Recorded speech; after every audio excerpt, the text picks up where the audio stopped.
Welcome, everybody. My name is Josh De Leon. I am based in Los Angeles, California, Long Beach, California, he, him pronouns, and very excited to be here in KUMU. As I mentioned, we are. Oh, we got a little bit of an echo there. As I mentioned, we are, you know, doing a lot of these kinds of conversations with audiences on different platforms. And we used to be on Clubhouse, as I mentioned, but it's really exciting to be here on KUMU, a platform that is by and for Filipinos, both in the Philippines and across the diaspora. So that's incredibly awesome to be in that space. It's pretty rare, right, to be in this, to be on a platform like this. And so I'm very excited. I know that there are people who've been here for a minute, who've been here for a while, who've been doing this for a long time. But for us, it's pretty new, and we're really happy to be here. So I think we've got all of our speaker crew here. I think we're about to get started. Welcome, everybody. All right. So welcome to Wellness Wednesdays. If we had like sound effects, I would do that, but maybe next time we'll have a little air horn or something. Boop-a-doo. Thanks. Holla holla is good enough. All right. Welcome to Wellness Wednesdays. This is the first of a series of conversations focused on mental health, brought to you by FilExcellence.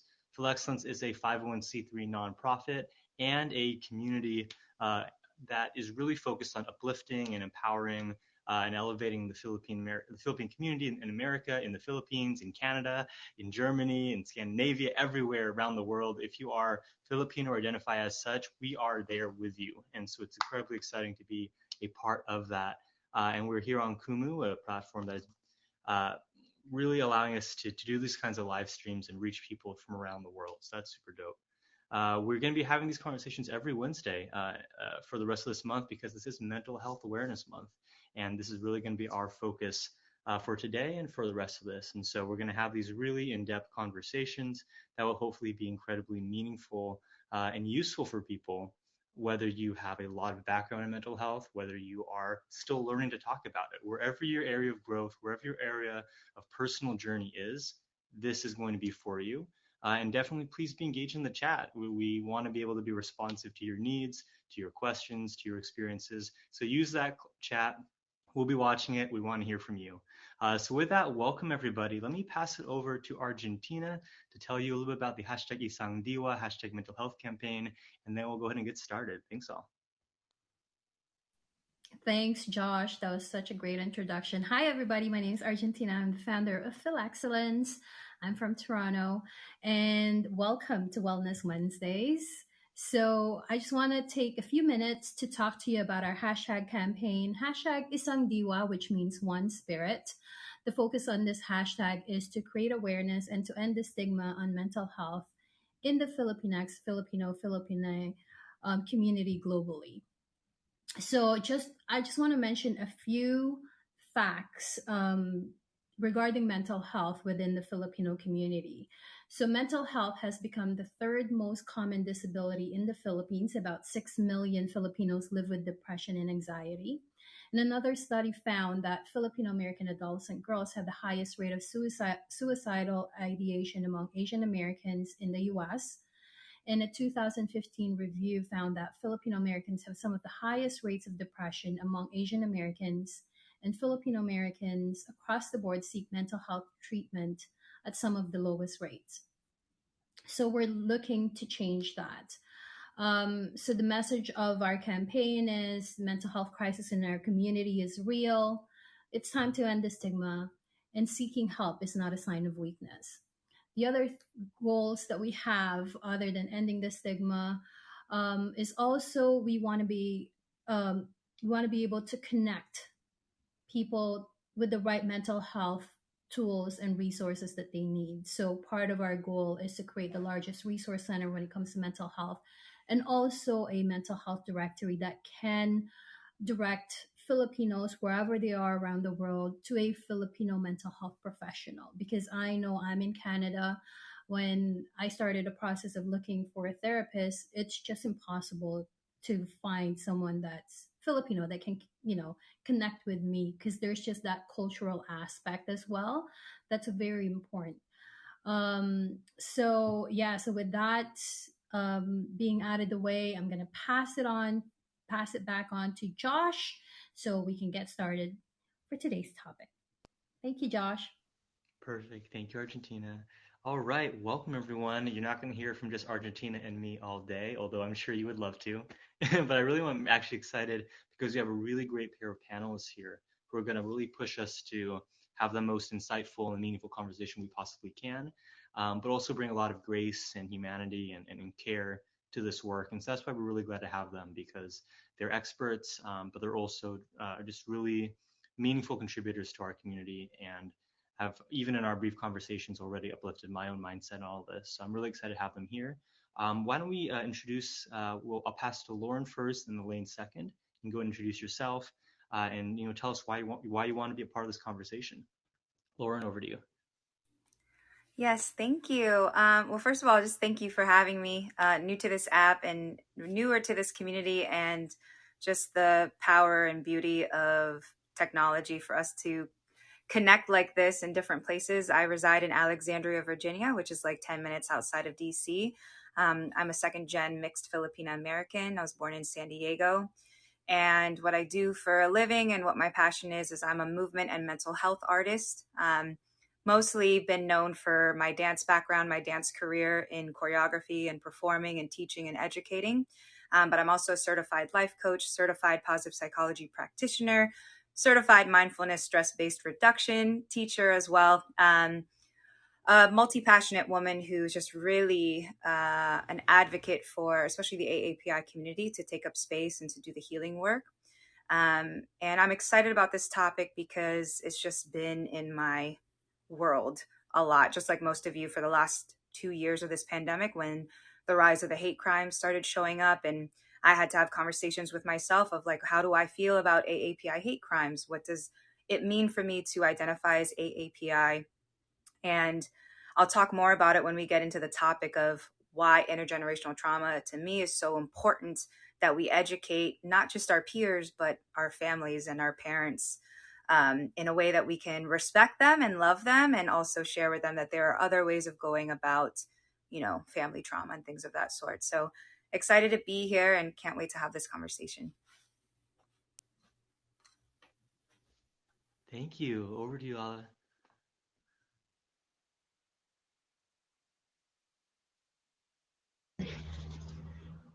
Sorry, still trying to get used to this app.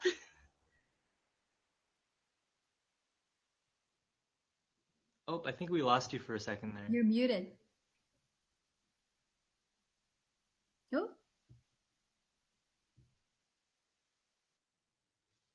Still no. We had you when you said getting used to, and then it cut out after that for some reason.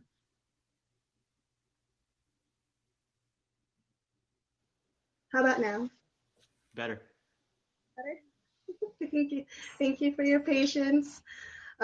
Sorry, this was my first time also. This is amazing because I've never seen this app before, but I was so intrigued looking through it earlier. It's like, what else is there here today? But thank you for having me. My name is Lalainemae, also known as Lala. I am a licensed marriage and family therapist here in California. I'm from San Diego.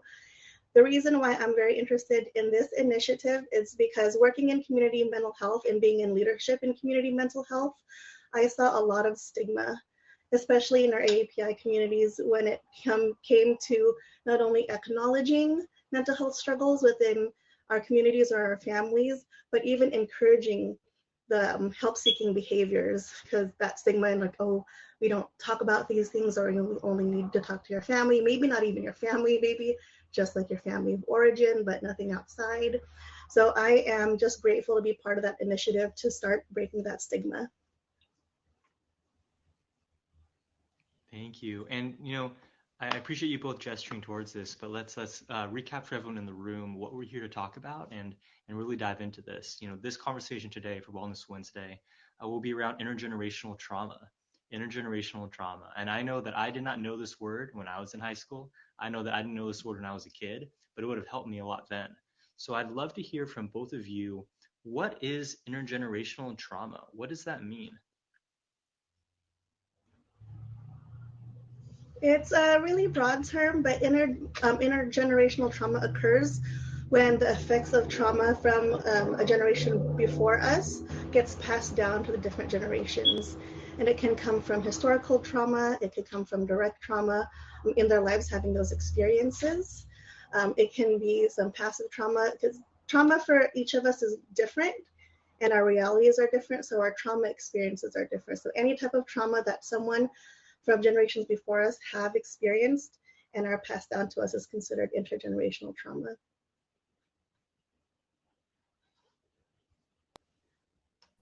Yeah, I'll add to that. That was great. I was like, who's going to take it? I'm going to do a lot of hand gestures just so, because I don't know how to use this app. So I'm going to just be like signing.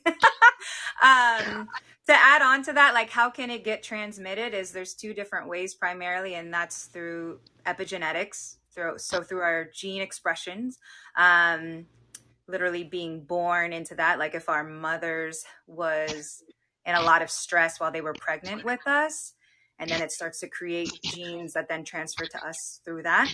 And then also through societal, collective, interpersonal relations where you grow up in a household where that person has extreme trauma, and their behavior and their lack of awareness or ability to heal that then gets passed on. So that's how you can also pass that trauma down. Thanks, Lauren. And it was really interesting. The first time I learned the term intergenerational trauma, it came with a study where they were looking at two populations that had very similar backgrounds, and they got split, I think, at the fall of the Soviet Union. And so one was in a different country than the other, and one went through a lot of resource deprivation. It went through a lot of loss, and despite being ethnically exactly the same, culturally exactly the same, they saw generational impacts from that one group having malnutrition and political and like daily trauma. So that really opened my eyes to it. But it took grad school for me to learn that, right? So when did you learn what intergenerational trauma was? Like what this isn't taught in grade school, right? So how did you learn about this? When did you learn it, and what was the context that came in?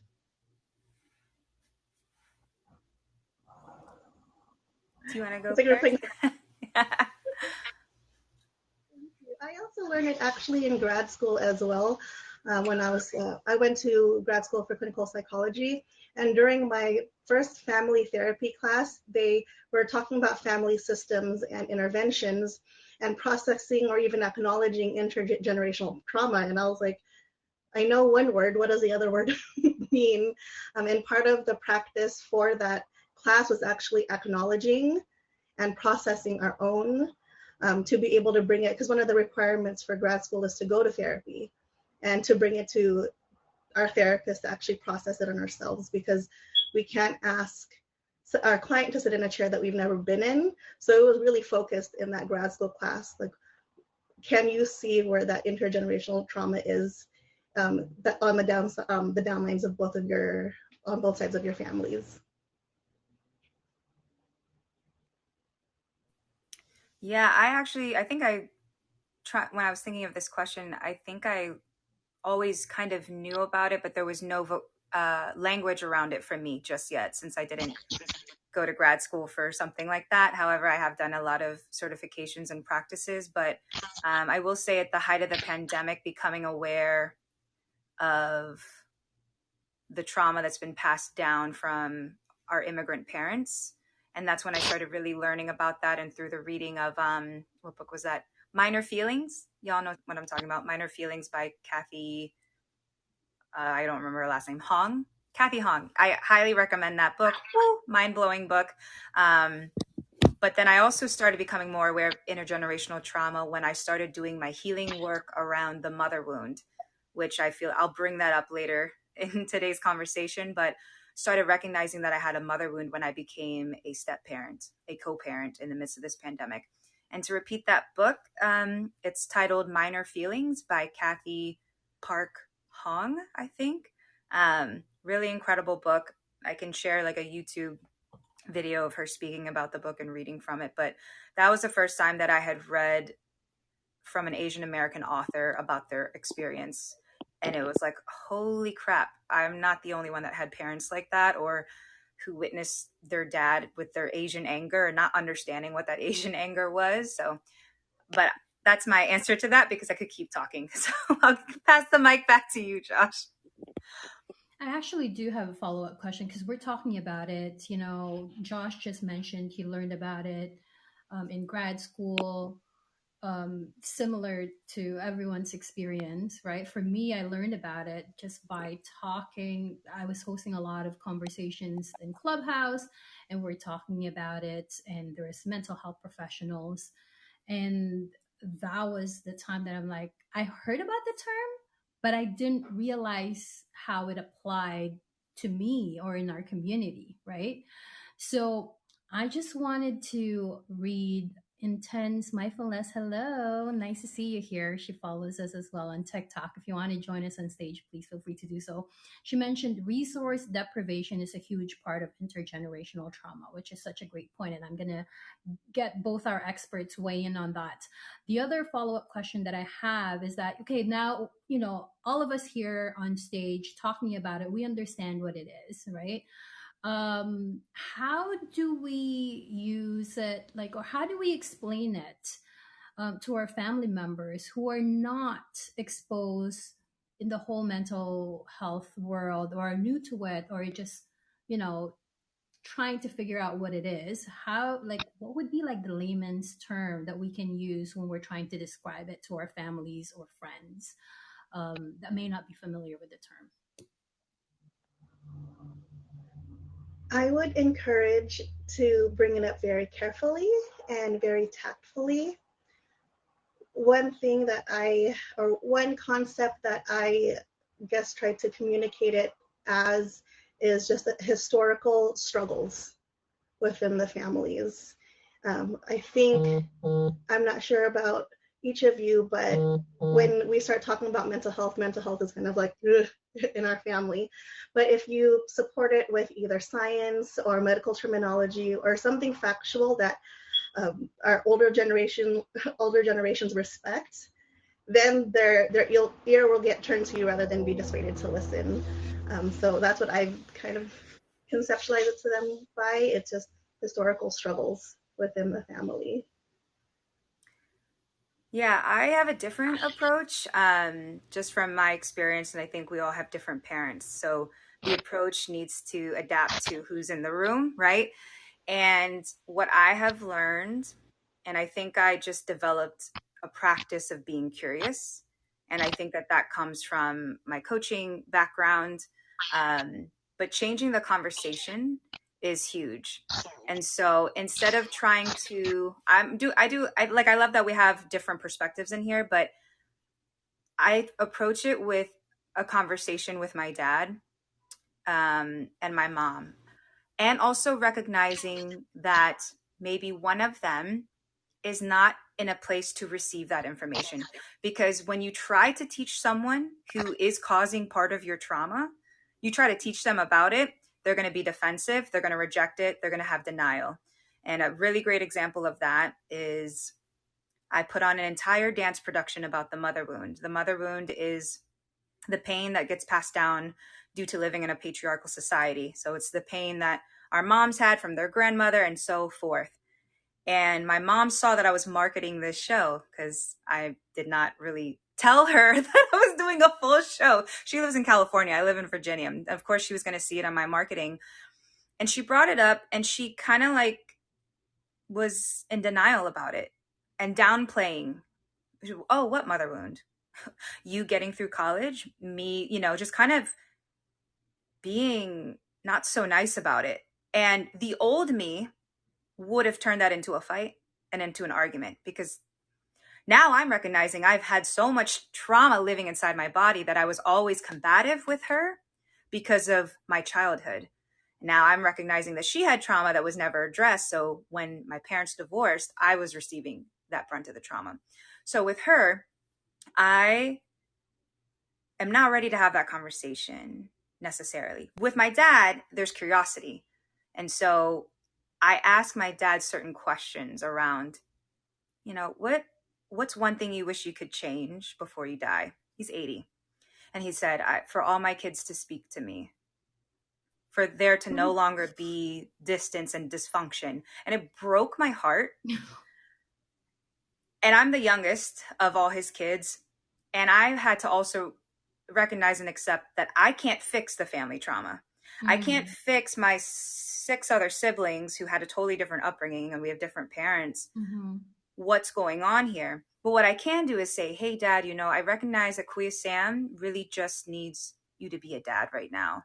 And I know that you think that you're not supposed to say anything because you're the parent and the kids are supposed to, that's what we were told. The kids must do everything. The kids must call the parents. And I agree with that to a certain extent. Like, yes, we should respect and love our elders and our parents. But if you are in the wrong, Dad, I think what I'm seeing here is that he just really needs a dad right now. And him ignoring you has nothing to do with you and everything to do with him. And so turning it into a conversation, he actually received it and was like, oh, wow, never thought of it that way. And I know that I can have that conversation with my dad, but with my mom, because she hasn't done any type of work. So to try and teach someone who hasn't done the work, it's like talking to a wall. So, I would say be mindful of who you share with. And then if it's a parent or a family member that can receive that and have a mature conversation with you without emotions getting high, then that really opens up the door. And I'm going to add one more thing, and excuse me if I'm talking too much. I had an audience member ask me during my show, okay, now we're aware of this mother wound. What do we tell our moms? Or how do we teach them? I said, we don't, because it's not our job to teach our parents about our healing work. It's like, it would be absurd for me to go to my mom and be like, hey, you should try meditation and journaling. She's not going to do it. She doesn't understand it. She doesn't get it. So it's like, there has to be some acceptance of who they are. And that's not to deny the trauma that happened, but to understand that I have to model the behavior. I have to be the change. And since I changed how I talk to her, we no longer argue. But I had to, my own ego had to really, and that took 10 years because I was so angry and bitter for 10 years, and I'm just fully transparent. But she moved to California at a time where I wasn't ready for my parent to leave. And so there was this anger and this resentment. So I would say, check yourself too. Are you coming from a place of trying to make someone feel bad about what they've done? Or are you coming from a place of, hey, I just want to share with you what has been so transformative in my life without any expectation of that person to change? Yeah. Sorry, I'm off my soapbox.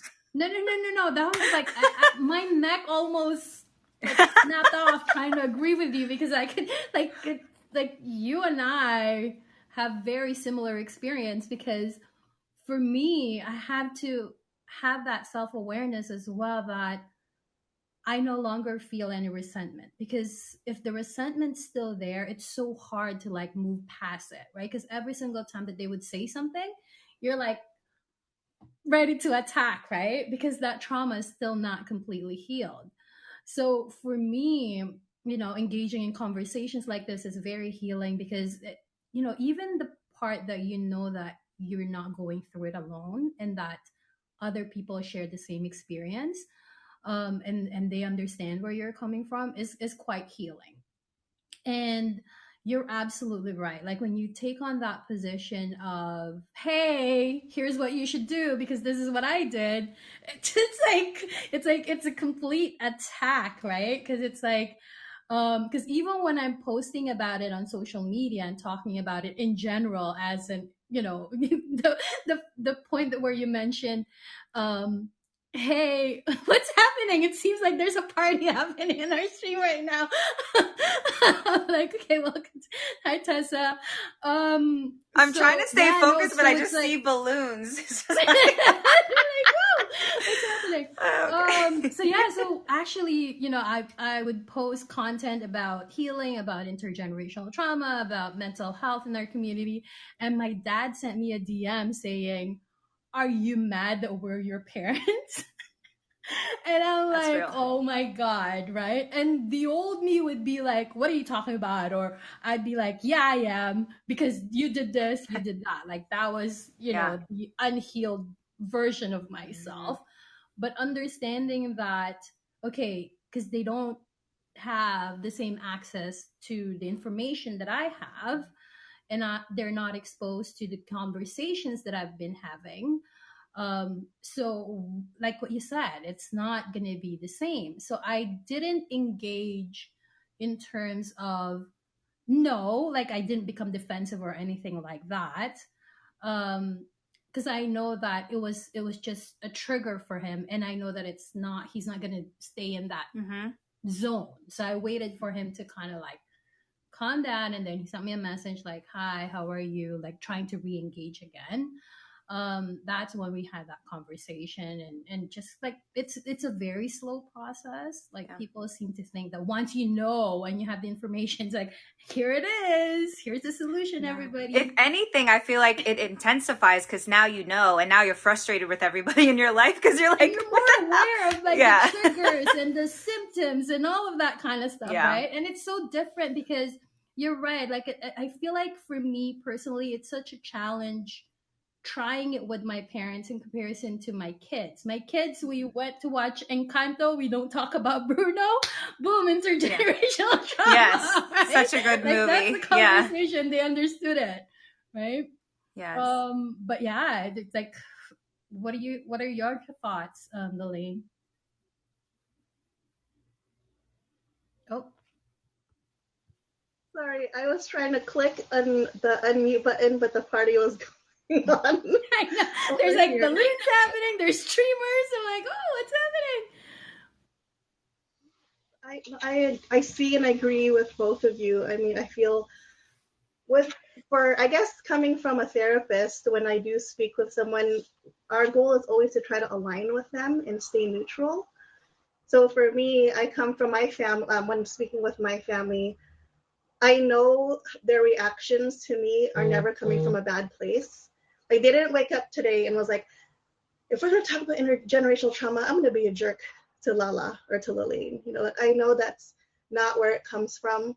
It really does come from their own trauma. So I try to provide a space where there's a lot of patience and grace for the conversations, because talking about it is hard, but acknowledging it is even harder. And that initial time, or that very first time where you realize that this exists, that could be traumatic in itself. Because it's like, wow, I experienced that trauma. Wow, I'm traumatizing the next generation because of that trauma. So I also like staying curious and asking the I'm wondering and the I statements with the family, but I know since it's a hard concept to grasp, I just try to provide just like that safest space for them to ask questions. And if they do say something that would be considered offensive or would trigger my own emotions, just reminding myself like, hey, I'm not sitting in that seat anymore. Like both of you were saying, like I'm in a place where I'm more healed, and they're in a place that I used to be. I used to sit in that seat a long time ago, and giving them that grace because of it. I really appreciate hearing, both of you model how to be on a journey, because it's not that you solved this and learned this in a moment and then immediately applied it, right? And changed everything in your family. Like, you're both acknowledging that there are still gaps and fissures and areas for progress, but that there's that grace you give to your family and grace you give to yourself to not immediately reconcile and rectify everything at once. And I saw in the chat that a lot of people really resonated with what both of you were sharing, and so really grateful for the engagement from everyone out here. If I may follow up on this a little bit, each of you are being very vulnerable, sharing parts of your personal story. Is there any like example that you're comfortable sharing? You don't have to, nothing you're not uncomfortable sharing, but any either childhood or family memories or specific moments that when you look back now with the framework you have of mental health, intergenerational trauma, of all the knowledge you have now, are there any things where you look back and you have a better understanding of what's made you who you are, or what's made your parents who they are, now that you have these tools that you wish you had when you saw it or learned it before? Yes, I'll attack this question. So much, and I'm pretty vulnerable, so it's very easy for me to share personal experience. So one of my deepest wounds growing up was feeling like I don't belong, and I never thought of that on a bigger scale until there was more awareness and education around how a lot of Asian Americans don't feel like they belong. And then on top of that, I'm mixed Asian American. I'm not full Asian. So then I have this mixed experience that also further pulled me away from my AAPI identity and feeling like I wasn't Asian enough, but I'm also white, but I'm not white passing. So who are my people? Why do I feel the vibes with the Black community more than the Asian community? You know, is it because of my upbringing? And then also being around a lot of infidelity. It's just so much divorce and so much infidelity that I was surrounded by. It's absolutely mind-blowing to me now that I step back and recognize just how much of that is taking place within my own family. And so I just never felt like I was enough for my family, because my brothers were like 15 to 20 years older than me. My sisters were 15 to 20 years older than me. And with my sisters, we have the same mom, but different dad. With my brothers, we have the same dad, but different mom. So then I never felt like I was like a full sibling. And that childhood pain followed me into every experience. The dance studio, the step team. I was a popular kid, like I was prom queen, but I still felt like I didn't belong. So then I asked myself, was I being my full authentic self all those years? Or was I just being nice so that I would be liked? Because being liked feels good. And so those are the questions that I had growing up. And also recognizing that the tension between me and my mom, realizing, and I learned this through my therapist, that I am her mirror. So whenever I said what was on my mind, whenever I told her what was not cool, I was throwing things in her face and kind of triggering her, not realizing that that's what I was doing. I was just so angry and trying to make a point about what I needed, not even realizing the impact that it was for her. And so learning about the mother wound, learning about how there's this silence in a lot of Asian families. Like, we don't talk about the problems. We just let so-and-so act the way that they act. No one addresses it.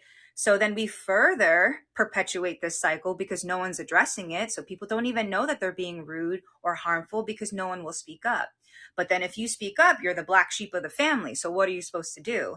And so it's just like recognizing how deeply rooted this is and letting go of trying to fix my family, letting go of trying to be the savior, because that's what we'll do when we have traumatic experiences. We put on these roles, we put on these masks to compensate for what wasn't or what was too much. And so a lot of us Asian folks just wanted to be the perfect kid because that's what we were supposed to do. Get the good grades, do everything right, go to a good school, marry like this, have kids, and you do all this so that Lola and Lolo can have grandkids, and the whole thing just repeats over and over. And so when you're one of the only people in your family who has this awareness, and I'm not saying that in the context of like I'm better than them, it's just I have this education and they don't. So now, as auntie, and I have nephews and nieces, and I have a stepdaughter now, I am so mindful of how I'm coming off. I recognize if my stepdaughter is triggering me, I ask myself, okay, why are you getting so annoyed right now? Why are you getting heated right now? Like, you want to pop off on her because you saw your mom pop off on you for that very thing. And that doesn't mean it was right. And so I think every experience, especially when you become a parent, that's when all your insecurities are exposed, and then you're questioning yourself at the same time trying to be that person that's keeping it all together, and it's just too much because it's not possible to be all those things. So I'm sorry, I went on a tangent again. It's a good tangent though. It's a good tangent. I'm sure a lot of people can agree and can relate to your experience, because for me as a mom, I like what I said, like my neck is gonna snap off just trying to like agree with you, Lauren, because For me, just going back to Josh's question in terms of like, what are the childhood memories, all of that kind of stuff. I was born and raised in the Philippines, so very traditional Filipino upbringing where spanking is normal and abuse is like completely normalized, right? So it's not, so it was a struggle trying to break that cycle when it comes to my children, because in the Filipino community that I'm a part of, they think spanking is normal and it should be part of parenting, and that's how you should discipline your children. And me growing up in that kind of environment, knowing how I felt as a child when that was being used to discipline me, I knew how horrible it felt. Like, you know what I mean? And why would I want to pass on that pain to my children? It just didn't make any sense to me, right? So, especially when you're the first one in the family to understand these things, and like what you said, when you just start learning it and you take on that role of, oh, I'm going to educate everybody. I have the knowledge and tools and resources now. I'm going to be that savior, right? Like, I have the answer. And then you don't. You try it and you realize you can't save everybody. And like what you said, the change has to start from within. And you just have to model that behavior. And then when they see that, even with my mom and the way that she sees me and my kids when we're having conversation, they're free to express themselves and they're free to disagree with me. The only condition that we have is that do it respectfully. It's okay. Like, it's okay to have healthy discourse. It's okay that you don't do what I tell you to do, and for you to have your own feelings and opinions about things, but do it respectfully in a way that we both understand our position. So when my parents see that's how I interact with my children, they're slowly understanding that, okay, so this is what you want us to do with you. Because for a long, long time, I was always told to like, just shut up. No, don't participate in conversation where it's only the elders. You don't have a voice here, kind of thing, right? So just trying to understand those, I think is like, whew, a lot. What about you, Lala? Thank you both for sharing. I really appreciate hearing your side. This question was a little loaded for me because I really wanted to hear what you both said, but just thinking and processing and actually thinking in retrospect, it's just a lot, right? And then I think when I'm looking back at my memories in childhood, it was the dysfunctional, typical, weird family dynamics where there was, there's some toxic traits here, there's some boundary pushing here, just how people speak to one another and the role that children play in the culture of one family. Looking back, I had a lot of attachment injuries because I do come from a family, my parents did divorce when I was young. Didn't understand it, but because, even divorce was bad back then, people didn't really talk about it. They never wanted to help process it with me and my brother, both sides of the family. It was just, we were the first, I guess my parents were the first ones to ever get separated. Because my dad is one of 33 siblings. His dad was 91 years old when my dad was born. And then my mom is one of 12 siblings. So if you could think of they were both the youngest, the bunsos, and they were the ones who were the first separated. We kind of became like the black sheep of the family, my brother and I. But at the same time, people wanted to baby us because they're like, oh, nakakaawa naman sila. Like, oh, that's poor kids. Like, we need to help them, but how can we help them? Like, they showed us so much love, but then I feel like I had a lot of attachment injuries.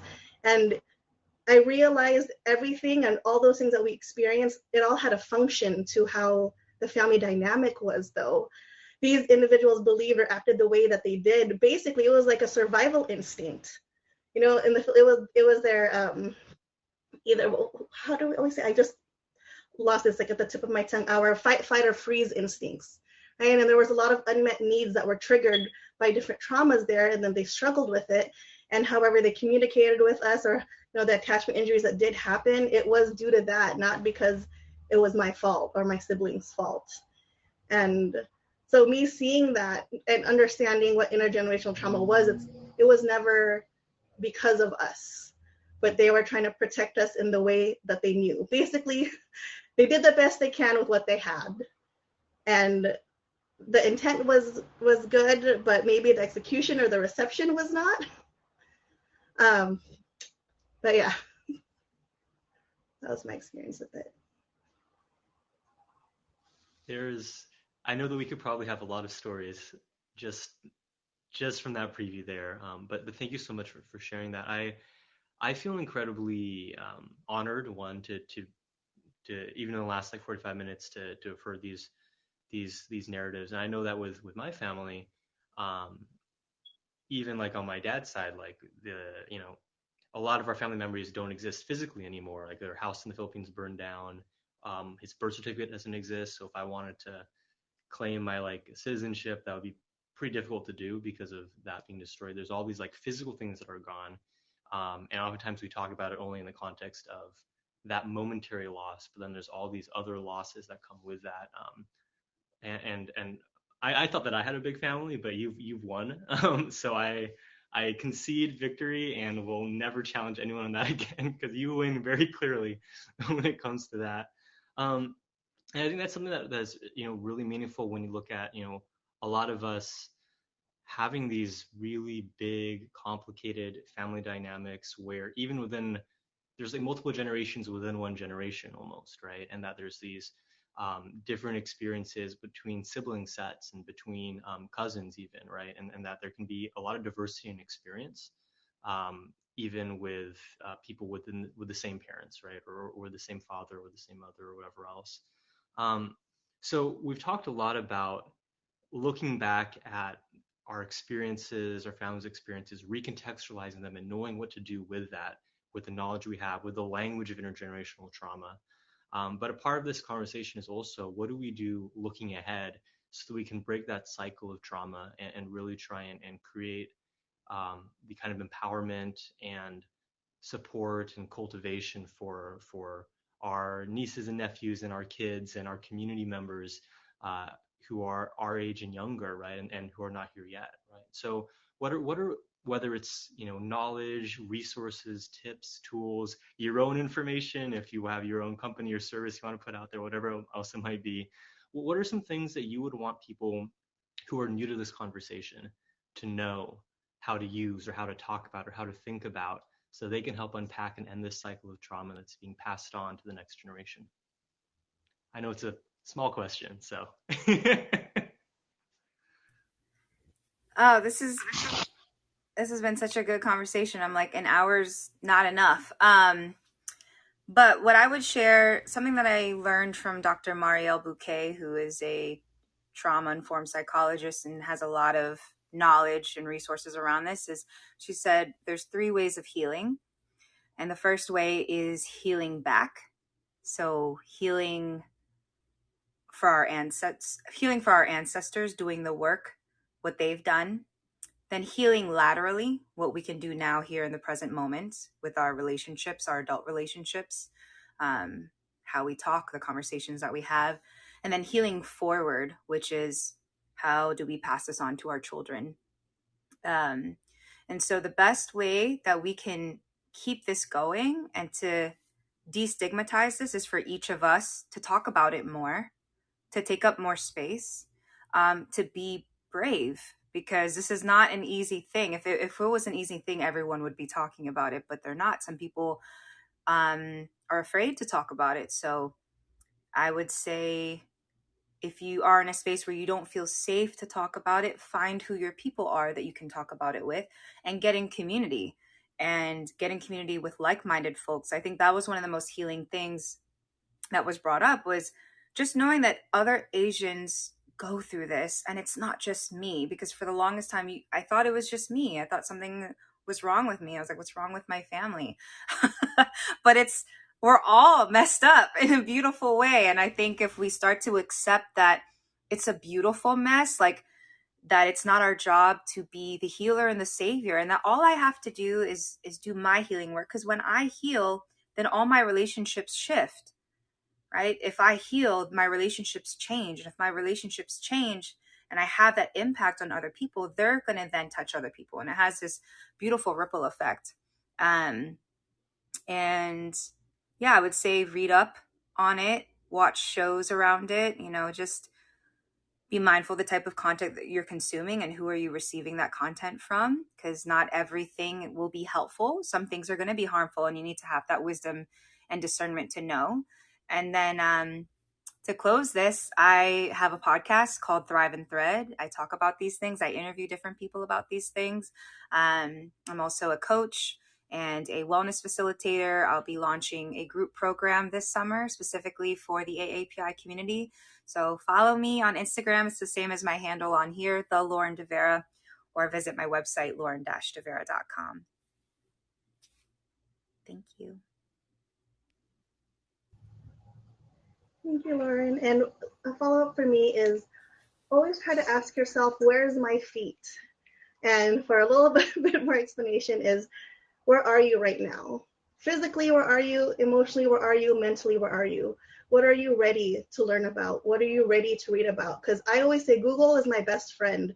Type anything in there and I can get all the information there.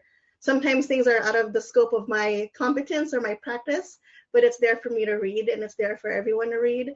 But where are your feet? Are you ready to receive this information, like Lauren was saying, and who you're receiving it from?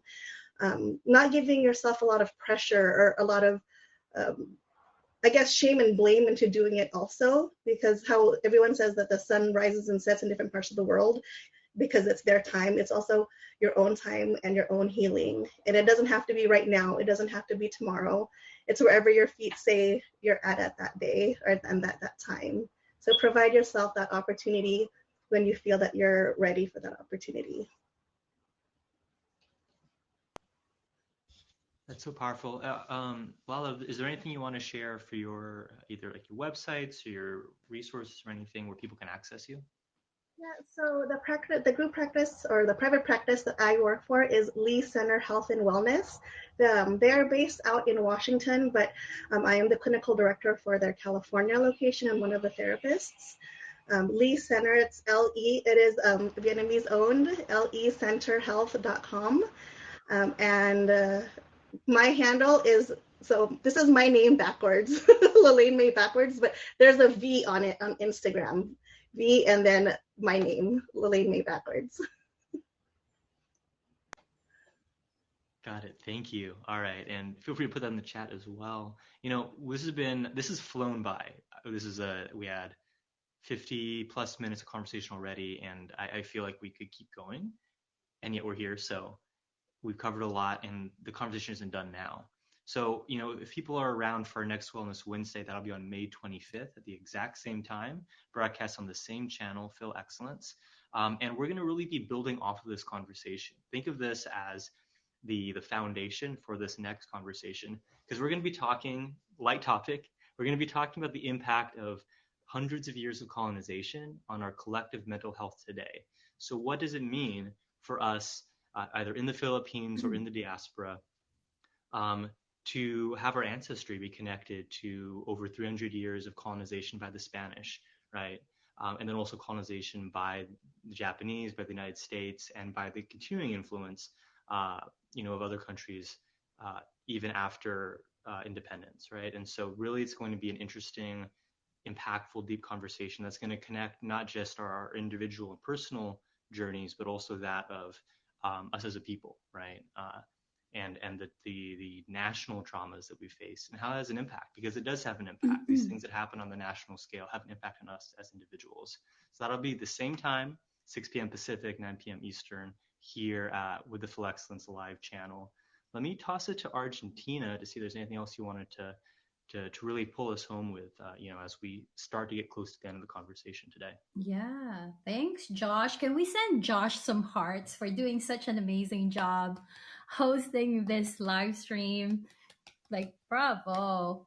Such an amazing conversation. And thank you, Lauren. Thank you, Lala, for being our guest for our kickoff event here in KUMU for Isang Diwa.